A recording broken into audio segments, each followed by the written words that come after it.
Bismillahirrahmanirrahim. Alhamdulillahirabbil alamin. Wassallallahu wasallam ala sayyidina Muhammad wa ala alihi wa sahbihi ajma'in. Rabbi shrah li sadri wa yassir li amri wahlul 'uqdatam min lisani yafqahu qawli wa ba'd. Rabbi yassir wa la tu'assir, Rabbi karim bi khair. Subhanaka la ilma lana illa ma 'allamtana innaka antal 'alimul hakim. Wa la hawla wa la quwwata illa billahil 'aliyyil 'azim. Rabbi yassir wa la tu'assir, Rabbi karim bi khair. Subhanaka la ilma lana illa ma 'allamtana innaka antal 'alimul hakim. Untuk yang kesekian kalinya dengan kita bersama di sini, dan untuk yang kedua kalinya dengan kita dalam pengajian kitab hadis. Kalaulah pada pertemuan kita yang telah lalu kita memilih beberapa buah hadis daripada kitab Mishkatul Masabih, insyaallah pada malam hari ini kita akan memilih dan juga akan mengawasikan bersama beberapa buah hadis pilihan daripada kitab Riyadhus Shalihin.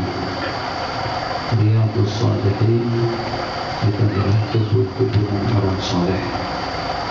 Jadi mudah-mudahan dengan berkat daripada majlis yang kita adakan, berkat daripada mu'alif pelarang kita, dan berkat daripada kitab yang ditulis, dan juga dengan para sahabat, dan juga dengan para tabi'in, dan juga dengan ulama-ulama lainnya yang terekamkan dan juga yang termaktub nama-nama mereka di dalam kitab yang berkenaan.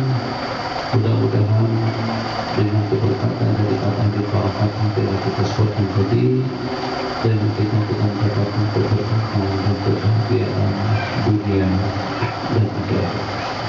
Hadirin fillah, mungkin kita kadang-kadang tidak percaya dan juga tidak yakin tentang kudrat dan luasan daripada Allah Jalla wa'ala. Kecuali kalau pada itu dengan perkara itu dapat kita buktikan dengan mata kepala kita masing-masing. Baru-baru ini ada salah satu daripada saudara kita dari Labuan menceritakan tentang penyertaannya dalam satu training Dr. Ali SQ ambil jajan untuk kurang seperti itu. Jadi suatu perkara yang cukup aneh, tapi dia tidak aneh. Setelah beberapa ulasan, ungkapan, perbincangan itu berlangsung, maka dalam masa rehat dipanggil sama beliau salah seorang daripada makcik yang paling kurus di majelis itu, yang paling kecil, yang paling kurus dari sejumlah sekian yang hadir. Jadi disuruh bersama bapak tadi itu untuk mematahkan satu pensel dengan 2 jari tangan saja. Dengan 2 jari tangan. Jadi pada masa itu di halayak ribuan manusia, kejadian ini pernah di Selangor.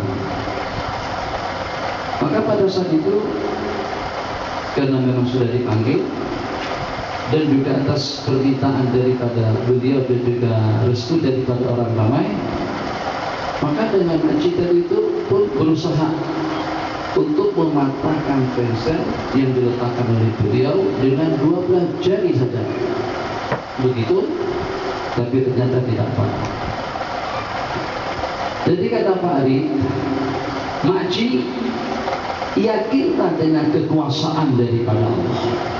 Yakin, yang betul, iya yakin. Jadi untuk kali kedua dengan makcik tadi itu begitu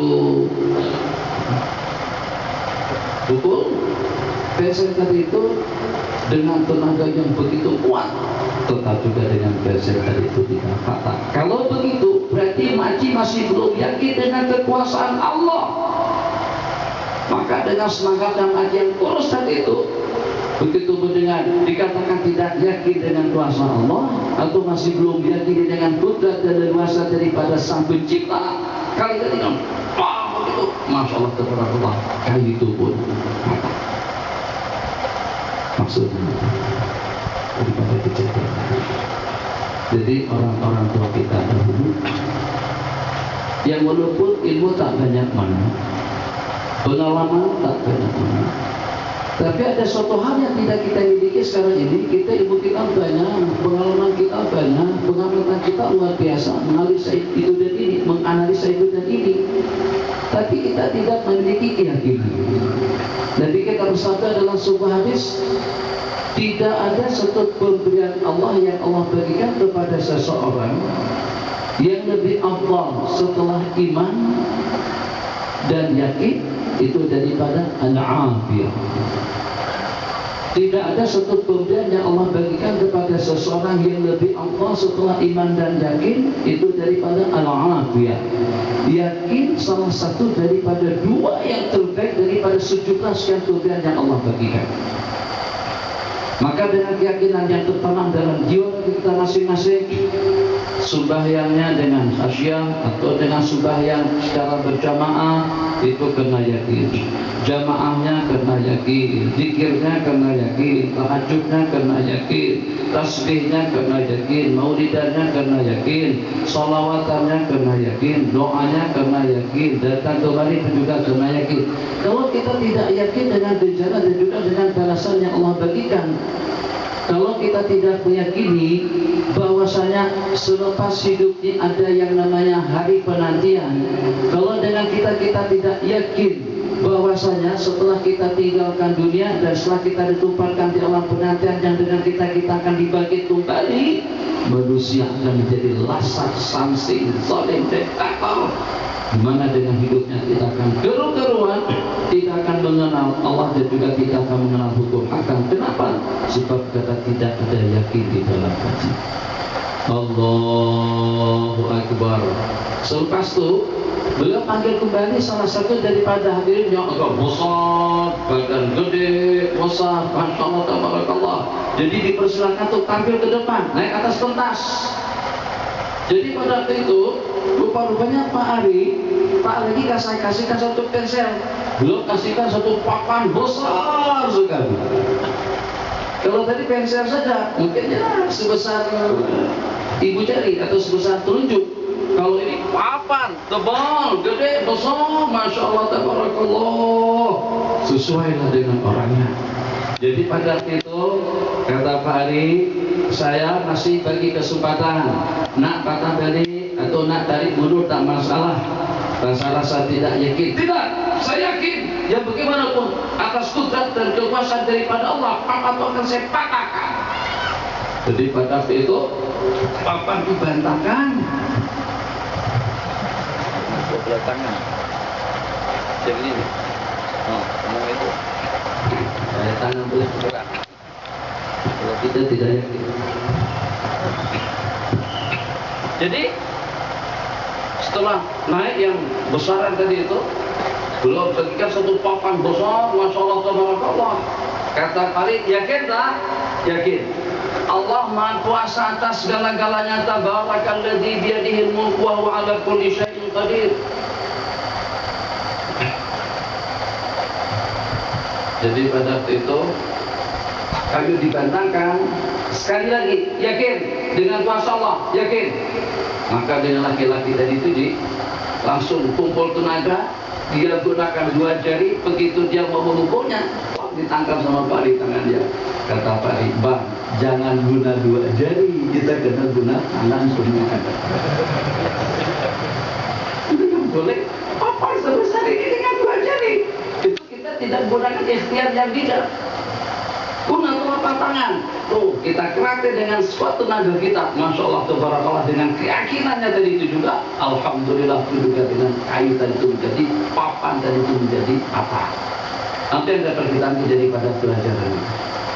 Yang dapat kita ambil, Kalau dengan kawan-kawan, adik-adik, dengan penuh keyakinan, saat ketika dengan kita minum, kalau seandainya kita minum tidak racun, dengan penuh keyakinan kita, tidak ada seseorang pun, tidak ada sesuatu yang dapat memudaratkan aku tanpa izin Allah. Dan kalau pada saat Allah tidak berkehendak, maka suatu apapun tidak akan berlaku. Kalau dengan racun pun yang kita minum, racun tidak akan membahayakan kita. Tapi kalau yakinnya masih separuh-separuh, jangan dicoba. Takut disebabkan karena tidak yakin, akhirnya mampus. Innalillahi wa inna ilaihi raji'un. Nah, apa yang nak saya kongsikan daripada cerita tadi itu, Masya Allah tabarakallah, Masya Allah tabarakallah, lampu padam. Dengan padamnya lampu, suasana jadi gelap. Jadi di dalam maktabah seperti ada maktabah Ustaz Fadil di atas perpustakaan, jadi pada itu diperhatikan sama saudara itu boleh juga. Berbagai jenis buku yang menyala. Cahaya di suasana atau di tempat yang gelap gulita itu akan nampak kelihatan cemerlang. Seperti kalau pada tuh api tak ada, lampu mati, terus ada yang nyalakan lampu handset, itu sudah cukup lumayan terang. Jadi pada malam hari itu dikumpulkan sama orang tadi itu, yang menyala ditarik, yang menyala ditarik, ambil, terkumpul. Keesokan harinya pada seketika disimak kembali, ternyata justru kitab-kitab yang menyala pada malam hari tadi itulah kitab-kitab Al-Imam An-Nawawi rahimahullah ta'ala. Di antaranya Riyadhus Shalihin, Kitabul Adhkar, Kitabul Minhaj, Kitabul Majmu', Bustanul Arifin, dan juga dengan kitab-kitab beliau lainnya. Kenapa tidak? Jangankan dengan seumpama kitab itu daripada jenis yang menyala, kalau pada itu kita nyalakan. Pada saat beliau mengarang, menulis. Tadi saya mendapatkan satu cerita daripada Aki Al-Fadil. Syekh Fadil mengatakan apa? Pada saat ketemu dengan Syekh Muhammad Ali Sabuni, Syekh Munar rahimahullah ta'ala, apa kata beliau? Beliau yang sudah berumur panjang, sudah mencacah lebih daripada 80 tahun. Aku memohon, meminta kepada Allah Jalla wa'ala agar Allah panjangkan umurku. Untuk apa saja panjang umur? Agar aku berleluasa dan berpeluang kembali untuk mengarang. Sekarang di mana kita dengan himmah yang berhati-hati seperti itu? Antum masih muda-muda lagi, masih Masya Allah tabarakallah, masih seumur jagung, tak tua mana.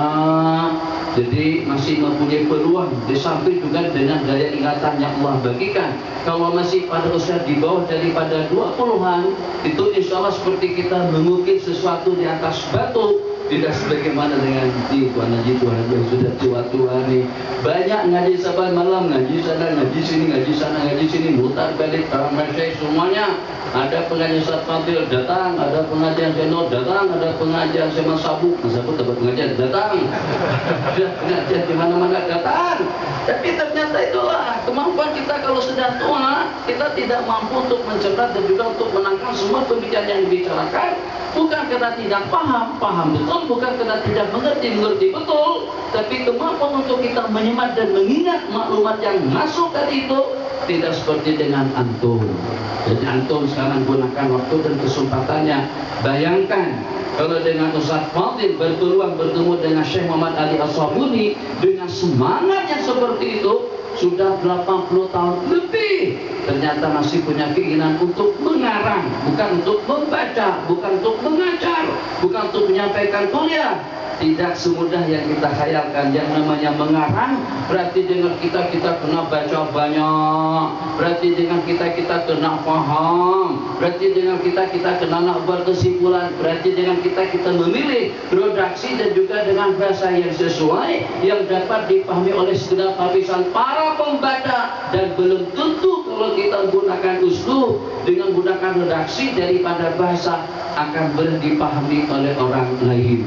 Itu suatu anugerah nikmat kalau pada saat dengan ulasan yang mudah, dengan bahasa yang bagus, tapi dalam arti yang sama mudah dicerna dan juga mudah dipahami oleh orang lain.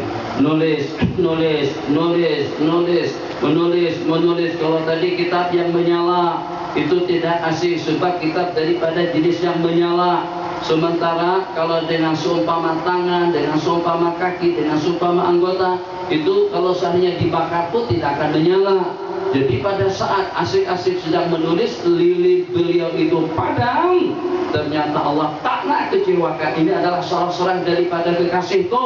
Ini adalah salah seorang daripada hamba Allah, salah satu daripada kutub, atau salah satu daripada wali kutub, salah satu daripada wali yang terpilih, salah satu daripada ulama yang hebat, besar, azim. Masya Allah, tabarakallah, yang meninggal pada tahun 676, di mana dengan keilmuan daripada Imam Nawawi, di mana dengan ketulusan dan keikhlasan daripada beliau, di mana dengan ketegasan orangnya kecil, dikatakan imamatul musadira. Imam-imamnya itu sederhana saja. Jadi imaman saya dengan Imam Syafii jelas lebih besar. Dengan imam antum lebih gede, lebih besar daripada sorbannya Imam Nawawi. Orangnya dengan penuh tawadhu. Allah tidak ingin mengecewakan.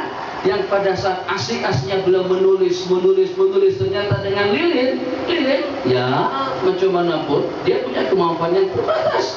Seketika dengan lilinnya sudah habis, apinya akan padam. Itulah kemampuan daripada dia. Tapi Allah tak nak, tidak ingin mengecewakan seorang imam yang dekat kepada Allah Jalla wa'ala.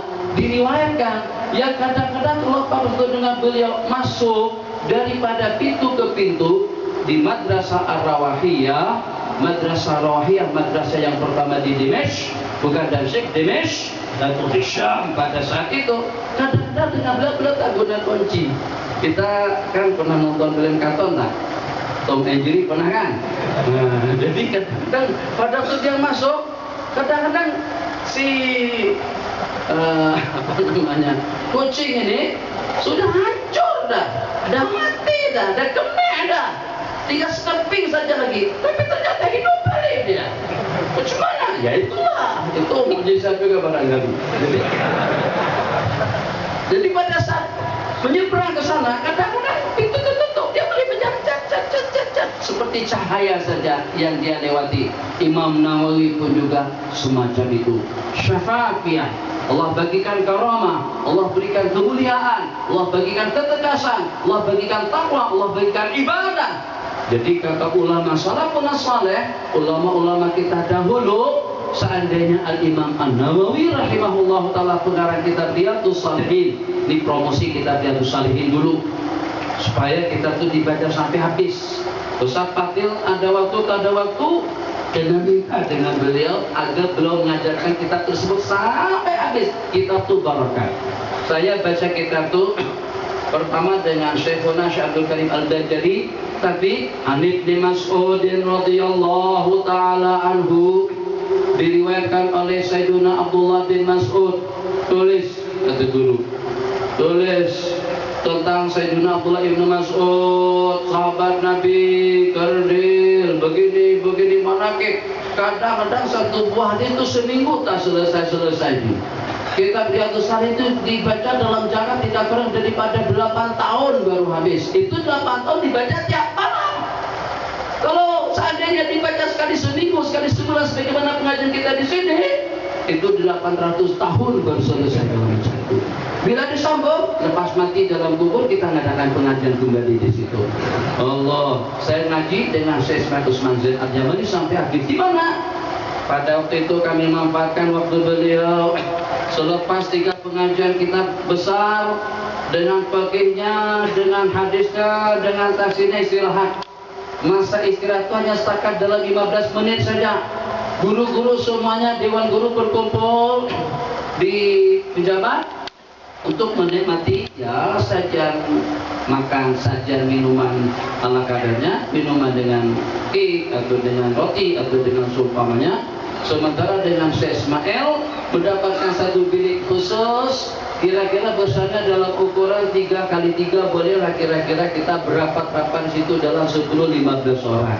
Jadi waktu beliau yang 15 menit untuk minum teh tadi itu, saya minum macam ini, Bismillahirrahmanirrahim, 1 gelas ya, bukan dapat 15.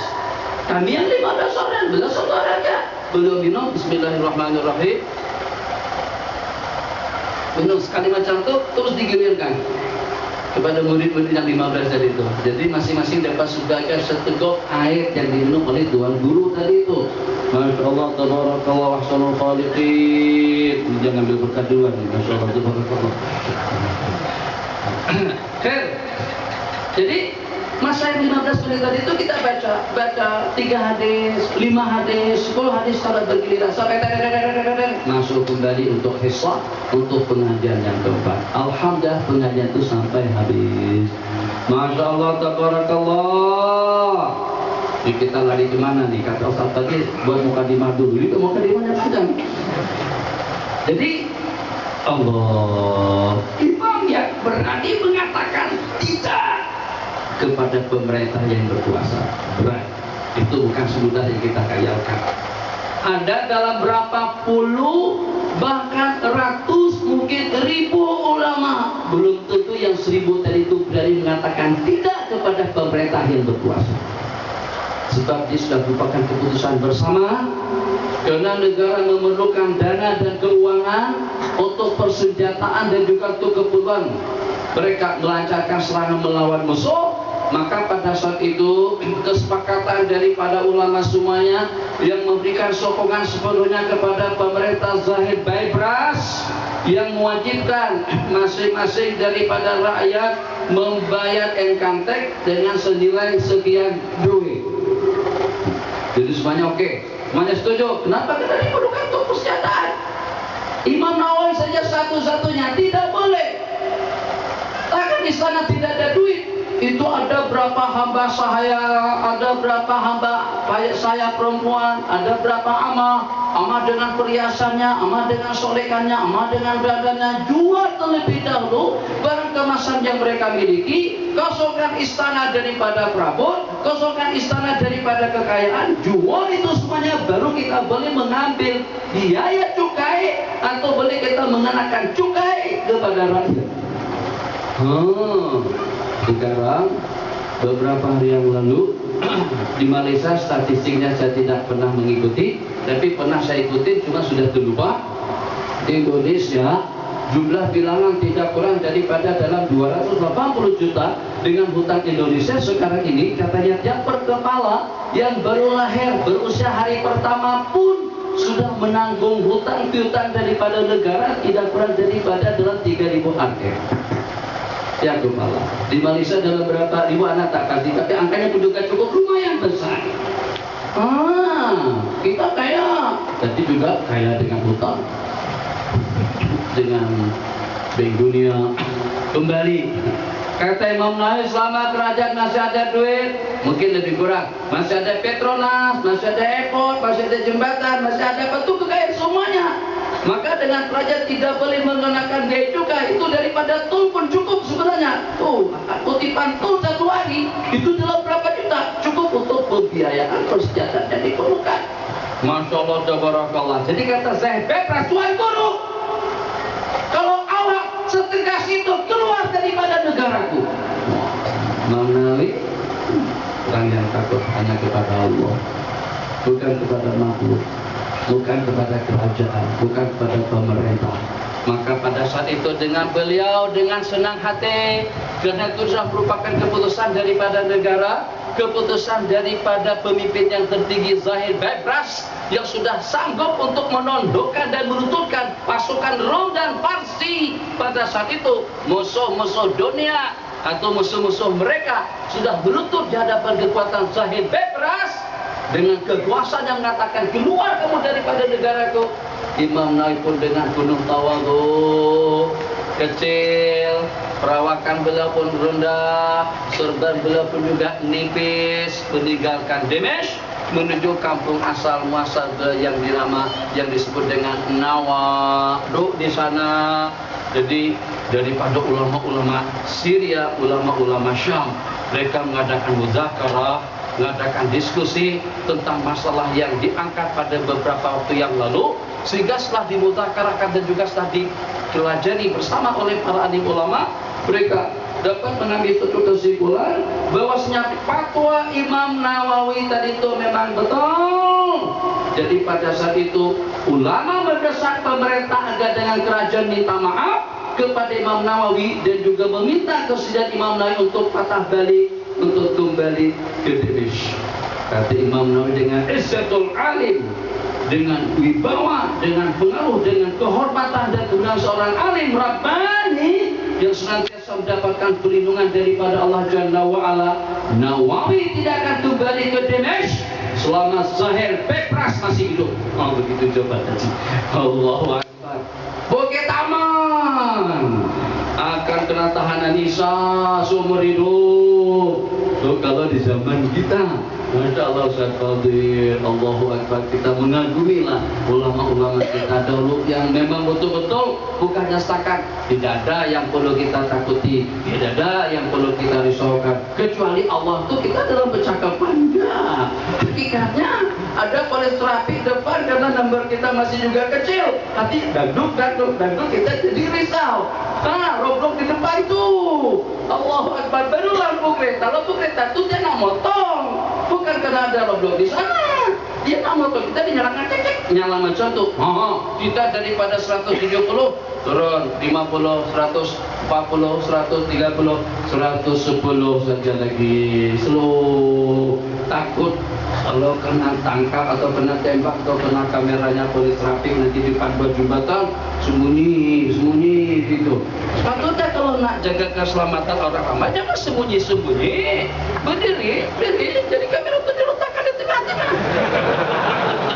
Jadi supaya pemandu kan kena berhati-hati, akan mandu secara cermat. Tapi kalau sembunyi di bawah pohon pisang atau sembunyi di bawah titi atau juga di bawah jembatan, itu memang akan memperangkap kita, terkenalah kita.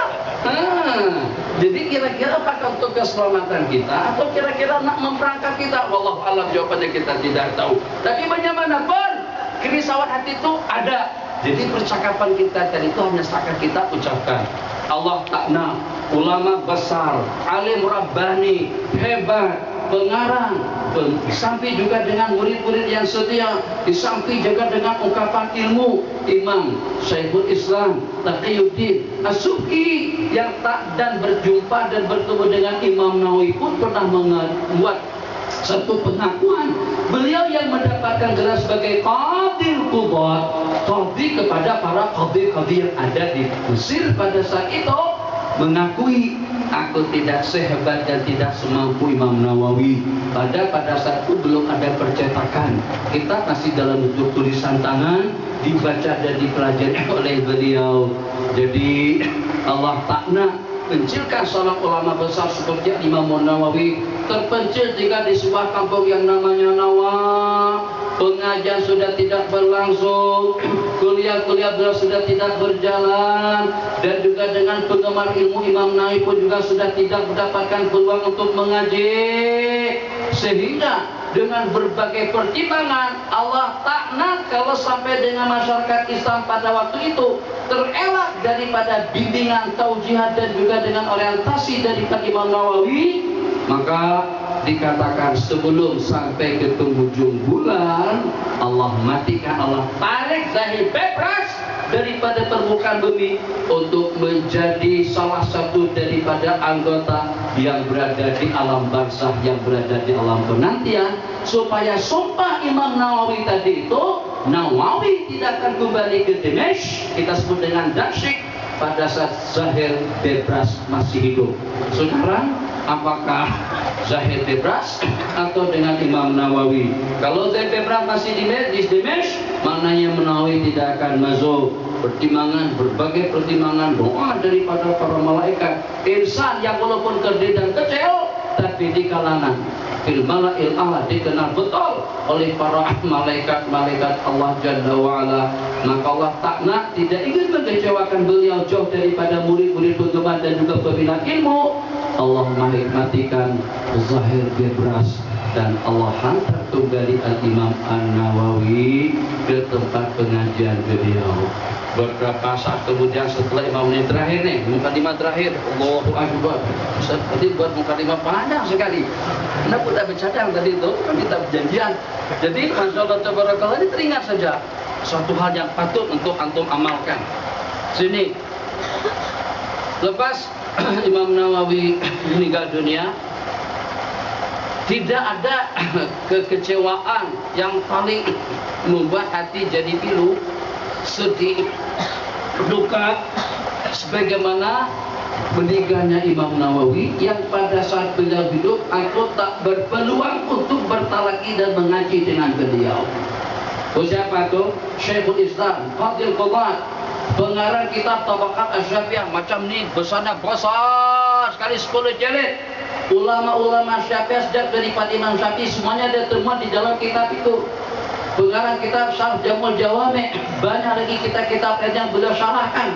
Ulama besar dalam mazhab Imam Syafi'i, ulama yang menjadi asbab atau yang memutuskan bahwasanya, yang menjelaskan terdapat beberapa penyelewengan dan juga beberapa pemikiran-pemikiran yang bertentangan dengan jumhur ulama, yang bertentangan dengan mazhab al-arba'ah, itu dengan Al-Imam Ibnu Taimiyah yang memenjarakan Imam Ibnu Taimiyah dalam beberapa kali atas beberapa pendapat yang menyimpang daripada ajaran dan juga daripada pendapat ulama jumhur, Imam Taqiyuddin As-Subki rahimahullah.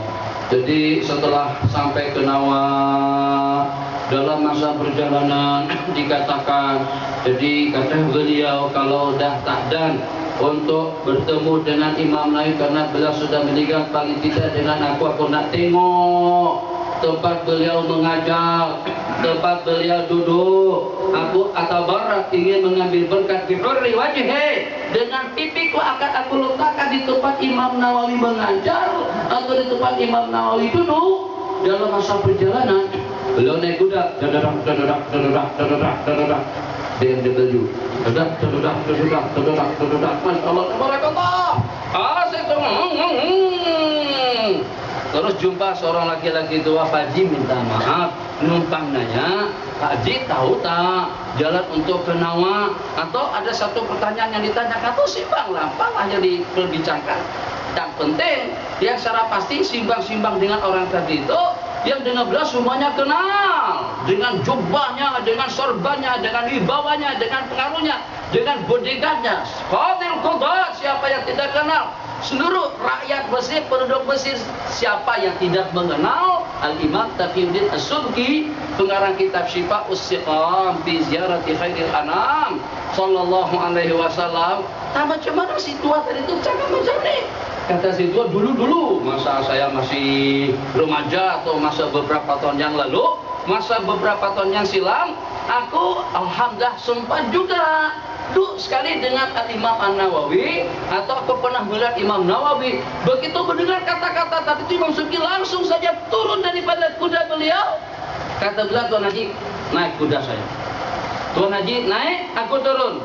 Tidak selayaknya, ini adab yang perlu kita ambil. Apa kata beliau?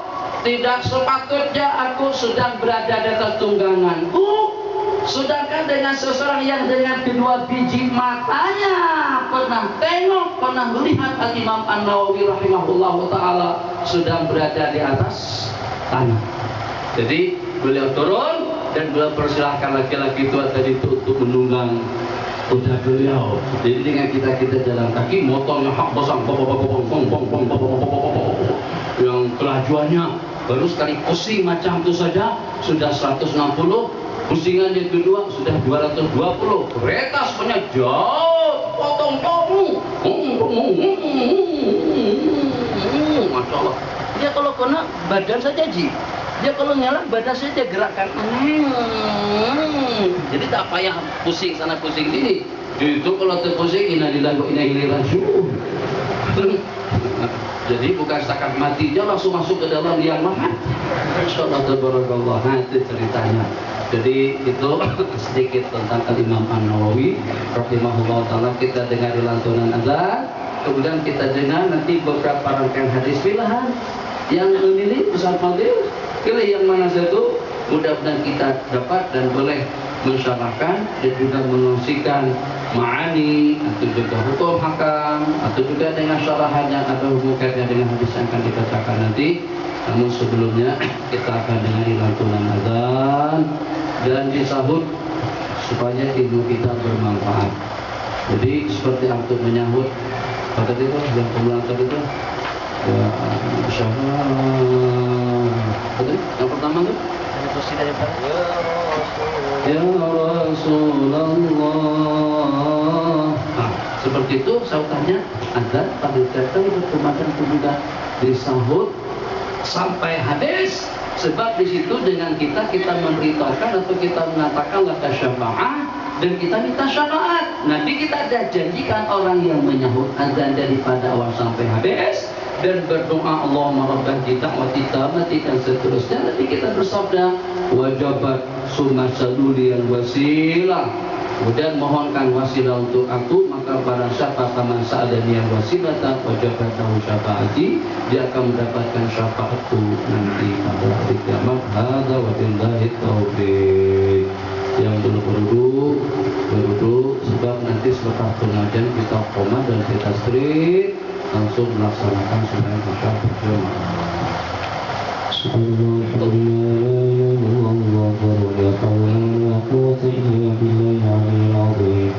Allahumma shalli ala sayyidina Muhammad. Allahu ya karim. Allahu akbar.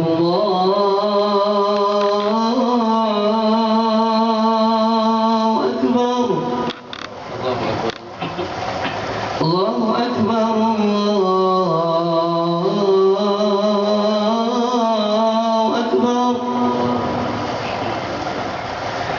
أشهد أن لا إله إلا الله.